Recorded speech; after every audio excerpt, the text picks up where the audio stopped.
Hello and welcome to this cooking class vlog. Today we are going to make 4 different Ghanaian dishes. We're gonna make jollof rice and groundnut soup and fufu, and then we're gonna make palaw sauce and red. So yeah, the fufu and the groundnut soup are together. So let's head outside, find the kitchen, and get to cooking.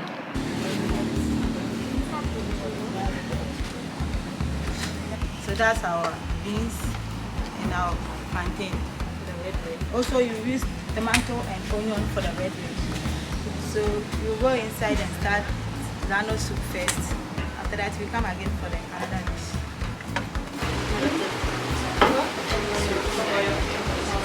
Så du vill inte att hon ska göra det?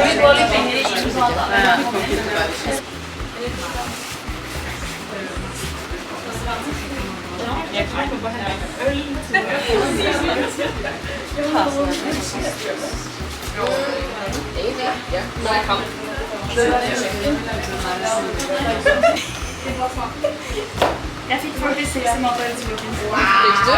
Ja. Har du säkert? Ser alltså ut som en god. Du ser. This can you take one spoon? Is groundnut the same thing as peanuts? Yes. Yes. Okay.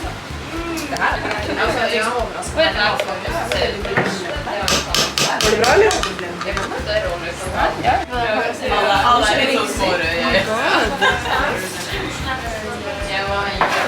That's so cute.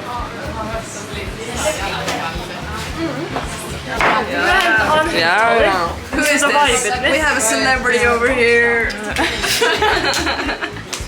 Sunglasses inside. That was it.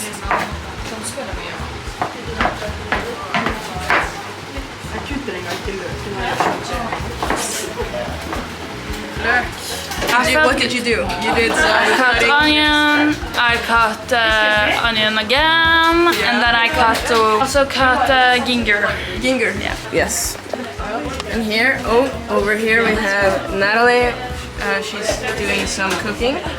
Yes. She's stirring. She's stirring something in the pot. Fast jag tänker på lite högre perspektiv. That's physically impossible for me. Groundnut soup the ingredients.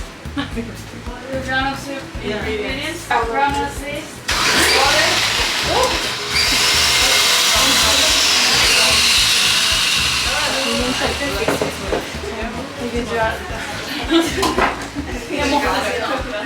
Please, I'm listening to you.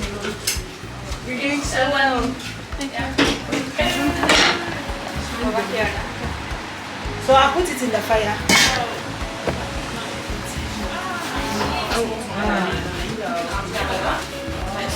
Vill du bli tyskare? Good job. Det där är Det får jag filma. Jag säkert. För det är så... Jag är den värsta fotografen. This is so emotional, you guys. So emotional.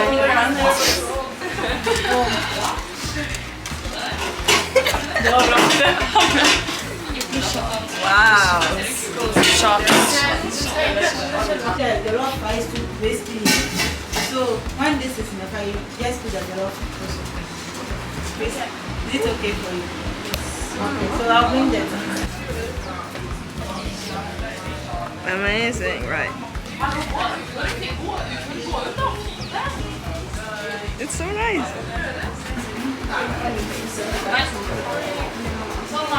Did you know?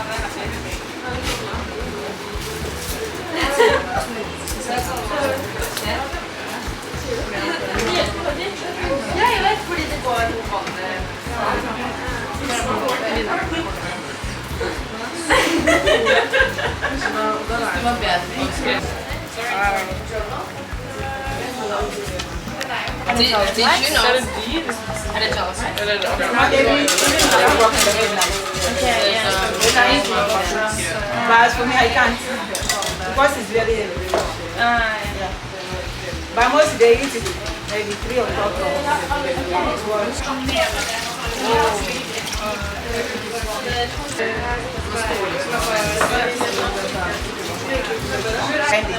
supposed to boil it before. This is for This is for the soup. the groundnut soup. Okay. Yes, please.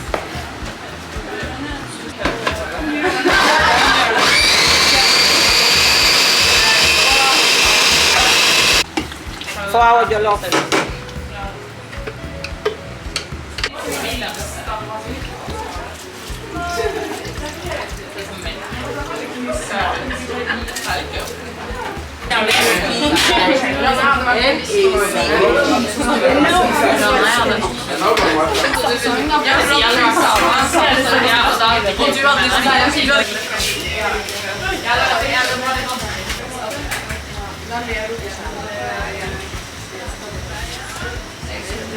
So one, knife yet.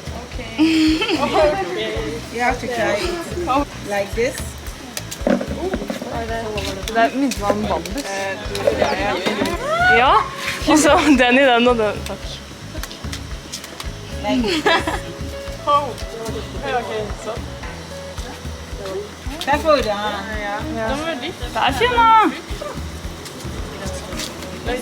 Det er veldig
Like this. Like this.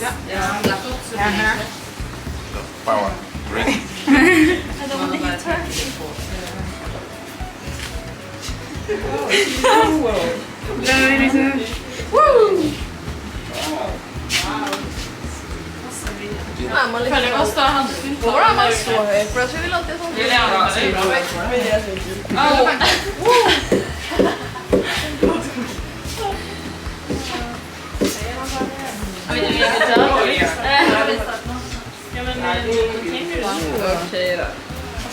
Hei, velkommen til min dokumentar om livet her nede i Ghana. Akkurat nå så, hello, welcome to my documentary about life in Ghana.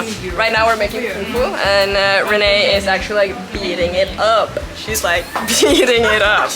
She's crazy over there.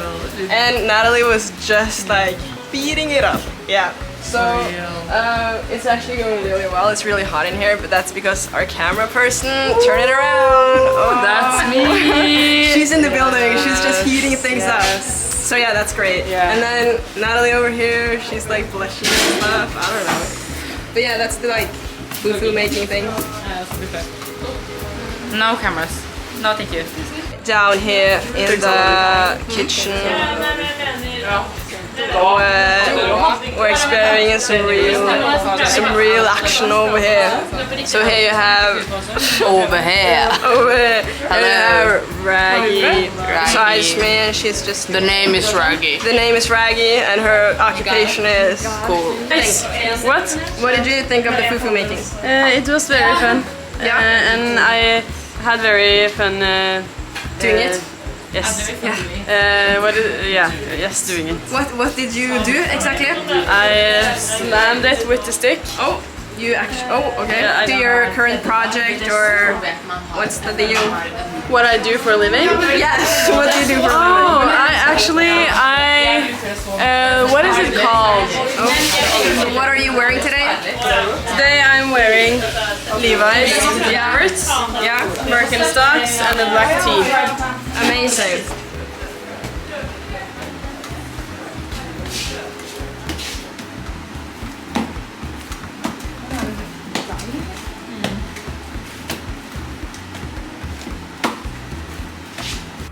Alright, so we've now finished making the food.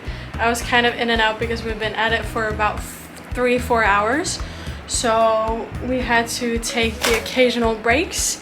But now the food is finished and everyone has changed into their African attire for the evening. So now we're gonna go and have dinner in our fancy African dresses. And I'm very excited to see the other dresses. So let's go check it out.